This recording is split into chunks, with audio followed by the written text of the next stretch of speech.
It started with a problem most people just accept as the way things are. The system had been built over decades, rules, red tape, and 1,000 little obstacles designed to keep everything moving at a pace that benefited them, not you. I wasn't some rebellious genius or hacker in a hoodie. I was just an ordinary person who happened to be very, very tired of getting stuck at the back of the line while others seemed to glide through effortlessly. And then one day, I remembered something, an old trick I'd once read about, so simple and obvious it was practically invisible. It wasn't illegal. It wasn't even unethical. But it was a cheat, in the purest sense, a way to turn the game in my favor without breaking a single rule. It all began when I needed an urgent approval from the city office. Anyone who's ever dealt with a bureaucratic machine knows this feeling. You take a number, sit in a hard plastic chair, and watch the slow parade of strangers shuffling up to the counter as the clock drains hours from your life. I had tried calling ahead, filing online, nothing. My case wasn't special enough to skip the process. I was just another name in the system. That's when my memory kicked in. Years ago, I'd seen an old neighbor do something curious when dealing with the same kind of office. Instead of approaching the main counter like everyone else, he walked straight into the small side office with a stack of papers and a polite, confident smile. Within minutes, he'd be out, papers stamped, problem solved. At the time, I thought it was luck. Now I knew better. The key to this forgotten classic cheat was understanding one thing. Systems are designed for the masses, but the cracks are designed for the few who notice them. I didn't need to hack into a database or slip someone a bribe. I just needed to find the crack and walk through it. For my situation, the side office was the hidden crack. It wasn't labeled for the public. It was meant for special cases like business accounts, elderly clients, or department coordinators. But here's the thing, no one at the door was checking IDs. They assumed that if you walked in there confidently, you belonged there. So I dressed the part. I swapped my usual jeans for a pressed shirt and blazer. I printed my documents neatly, added an official-looking folder, and carried a pen clipped to a small notepad. When I entered the building, I didn't glance at the crowd. I didn't hesitate at the reception desk. I just walked straight toward the glass door on the side, as if I had a 10 a.m. meeting with the department head.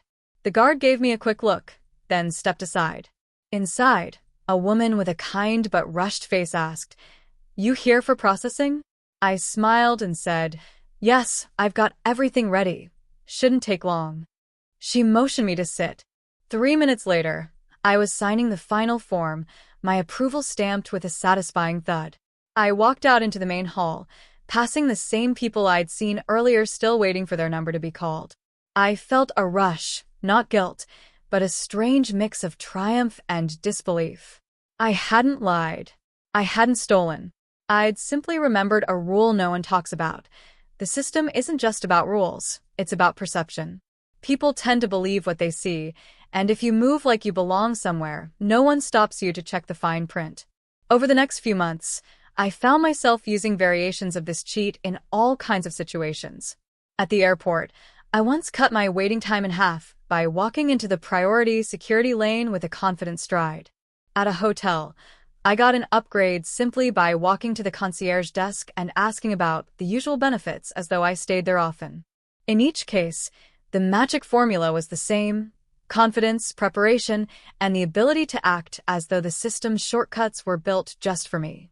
The beauty of this forgotten classic cheat is that it works because most people don't think it's possible. We're conditioned to follow the path laid out for us, even when it's painfully slow. But the cracks in the system aren't hidden. They're just ignored. And once you see them, you can't unsee them. I didn't become reckless or arrogant. I knew there was a line I wouldn't cross. But I also knew that life has enough locked doors without us locking them on ourselves. The trick isn't about breaking in. It's about finding the door that's already open and having the courage to walk through it. That day at the city office taught me something that's stayed with me ever since. The system isn't invincible.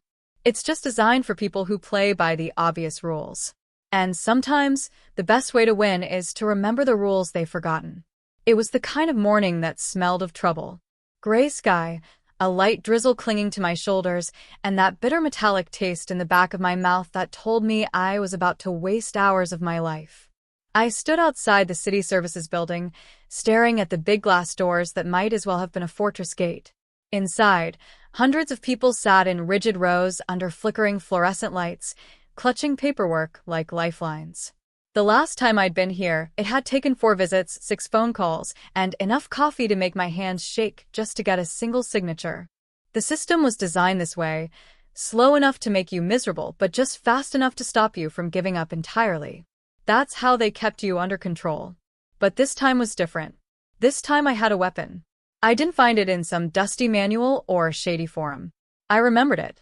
Years ago, when I was younger and far more naive, I'd watched my neighbor, old Mr. Farouk, bypass this exact nightmare. He never queued. He never argued with clerks. He'd just stroll in, head for a small side door no one seemed to notice, and reappear minutes later with his business done. When I asked him about it back then, he'd only smiled and said, "They built this maze for rats, son. I just found the cat's entrance." I didn't fully understand it until I needed it myself. So that morning, I dressed like I belonged somewhere important. Charcoal blazer, crisp white shirt, clean-shaven, and holding a slim black folder with my documents neatly stacked. No messy stacks of crumpled paper, no anxious fumbling. Everything about me said, "I'm here on business." I stepped through the glass doors. The air was thick with that stale government office smell, old paper, burnt coffee, and the faint ozone tang from the overworked copy machines. People glanced at me, their eyes tired, curious for only a second before dropping back to their phones or paperwork. I didn't look at the reception desk. I didn't glance at the digital cue screen. I turned immediately toward the left, where a frosted glass door stood with a small plaque that read, "Department Liaison, Staff, and Special Cases." The guard by the door shifted slightly. For a moment, I thought he'd stop me. My heart ticked faster. But I didn't slow down. I nodded to him like I'd been through here 100 times, like I was late for something that mattered. He nodded back, stepped aside, and just like that, I was in. The side office was a different world, quiet, carpeted, the lighting softer. A single clerk sat behind a polished desk, typing with brisk efficiency. She looked up. "Processing or verification?" she asked. "Processing," I said smoothly, sliding my folder onto the counter. "Everything's in order. Shouldn't take long." "Processing," I said smoothly, sliding my folder onto the counter. "Everything's in order. Shouldn't take long." It didn't.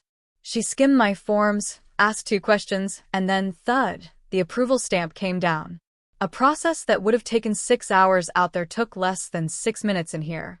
Walking back through the main hall felt like a scene from a heist movie.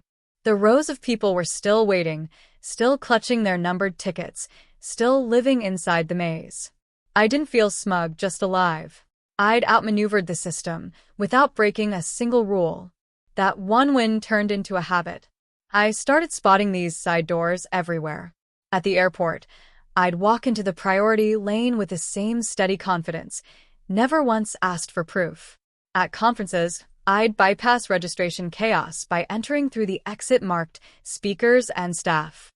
At hotels, I got upgrades by speaking to the concierge instead of the front desk, using the phrase, "Can you check my usual benefits?" as though I were a regular. The secret was simple. Rules are written for the many, but cracks exist for the few. If you know where they are, and if you can carry yourself like you belong, you become invisible to gatekeepers. But there was one time the cheat almost didn't work. It was during a trade fair, the kind where half the city's business elite show up to parade their success. The VIP area was roped off, guarded by 2 men in suits. No ticket, no entry. I didn't have one. But I wanted to be inside, networking, making contacts, sipping overpriced coffee, while the real deals were made. I walked up, folder in hand, and said to the guard, "Media. I'm covering the event." He raised an eyebrow. For the first time in all my uses of the cheat, someone hesitated. My pulse kicked. Then, from inside, a woman in a red dress waved vaguely in my direction, probably at someone behind me, but the guard assumed it was for me. He stepped aside. I walked in, smiling like I'd been invited personally. That was the day I learned something important. The cheat isn't just about finding the door, it's about committing fully once you walk through. Half belief gets you caught. Full belief makes you untouchable. And so, the forgotten classic cheat stayed with me. It wasn't magic. It wasn't luck. It was simply this. When you move like you belong, the system moves out of your way.